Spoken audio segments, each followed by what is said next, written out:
शहर से लगे रिंग रोड स्थित महिंद्रा ट्रैक्टर एजेंसी के आसपास भारी मात्रा में बालू के भंडारण को लेकर गंभीर सवाल खड़े हो गए हैं। स्थानीय लोगों का आरोप है कि बिना वैध अनुमति के बड़े पैमाने पर बालू का स्टॉक किया गया है, लेकिन जिम्मेदार विभाग कार्रवाई के बजाय चुप्पी साधे हुए हैं। इस पूरे मामले ने खनिज विभाग की कार्यप्रणाली और निगरानी व्यवस्था पर सवालिया निशान लगा दिए हैं। बताया जा रहा है कि जिस स्थान पर बालू का विशाल भंडारण किया गया है, वहां खुलेआम खनिज सामग्री का कारोबार संचालित हो रहा है। हैरानी की बात यह है कि इतनी बड़ी मात्रा में बालू जमा होने के बावजूद न तो कोई जांच दिखाई दे रही है और न ही किसी प्रकार की कार्रवाई।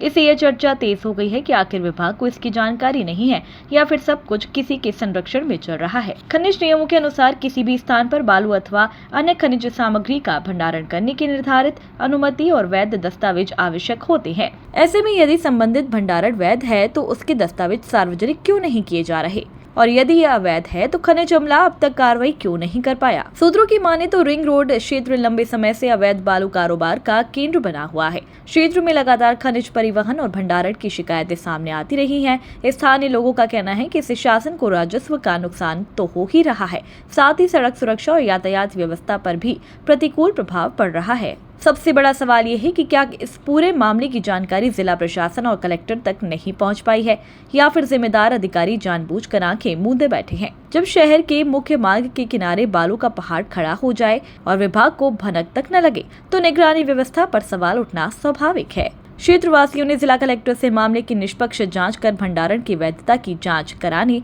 संबंधित दस्तावेजों की पड़ताल करने तथा नियम विरुद्ध पाए जाने पर जिम्मेदार लोगों के खिलाफ सख्त कार्रवाई की मांग की है। अब देखना यह होगा कि प्रशासन इस मामले को कितनी गंभीरता से लेता है और अवैध खनिज कारोबार पर लगाम लगाने के लिए क्या कदम उठाए जाते हैं।